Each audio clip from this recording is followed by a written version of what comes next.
প্রাথমিক বিদ্যালয়ের সরকারি টিফিনের রুটির মধ্যে ব্লেড পাওয়ার ঘটনায় তদন্তে উঠে এসেছে নতুন তথ্য।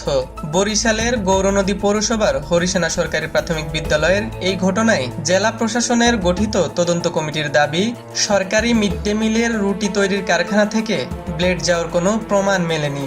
কারখানাটির রুটি তৈরির শুরু থেকে শেষ পর্যন্ত কোথাও একটি ব্লেড এভাবে আসার সুযোগ আছে কিনা সেটা নিবিড়ভাবে পর্যবেক্ষণ করে এবং তারা ব্লেড মিশিয়ে পর্যন্ত পর্যবেক্ষণ করে যে ব্লেডের কালার পরিবর্তন হয় কিনা, ব্লেডটি ভেঙে যায় কিনা। তো সেক্ষেত্রে কারখানাটির প্রত্যেকটা স্তরে তারা দেখতে পেয়েছে যে একটি ব্লেড এভাবে কারখানা থেকে রুটির মধ্যে আসা কোনোভাবেই সম্ভব না। তদন্তকারীরা রুটি সরবরাহকারী কারখানার উৎপাদন প্রক্রিয়া, যন্ত্রপাতি এবং রুটি তৈরির প্রতিটি ধাপ নিবিড়ভাবে পরীক্ষা করেছে। পরবর্তীতে বিদ্যালয়ের শিক্ষক, শিক্ষার্থী ও পরিবারের সদস্যদের সাথে পৃথকভাবে কথা বলে জানতে পারেন প্রথম শ্রেণীর এক শিক্ষার্থী নিজেই ব্যাগে করে আনা একটি ব্লেড রুটির মধ্যে লুকিয়ে রেখে পরে বিষয়টি শিক্ষককে জানায়। রুটির মধ্যে একটা রুটি সে খেয়েছে, তো আরেকটা রুটি যখন অক্ষত ছিল তো অবস্থায় ব্যাগ থেকে সে ব্লেডটি বের করে তার মনে হলো যে ব্লেড স্কুলে যদি ম্যাডাম দেখে ফেলে তাহলে তো ওরে বকা দিতে পারে অথবা শাস্তি দিতে পারে, এজন্য ব্লেডটা রুটির মধ্যে লুকিয়ে ফেলে। পরবর্তীতে রুটিটা খাওয়ার জন্য যখন ভাঙে তখন পিছন থেকে জান্নাত নামে আরেকটি মেয়ে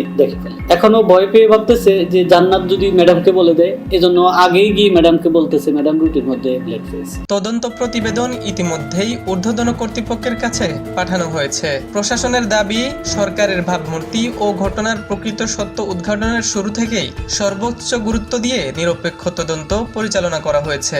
সরকারের যে একটা ভাবমূর্তি ক্ষুণ্ণ হওয়ার একটা প্রশ্ন উঠেছিল এবং সরকার যে একটা বিব্রতকর পরিস্থিতিতে পড়তেছিল সেরকমের কোনো সুযোগ নেই। হিমুর রহমান, নিউজ বাংলা.নিউজ, ঢাকা।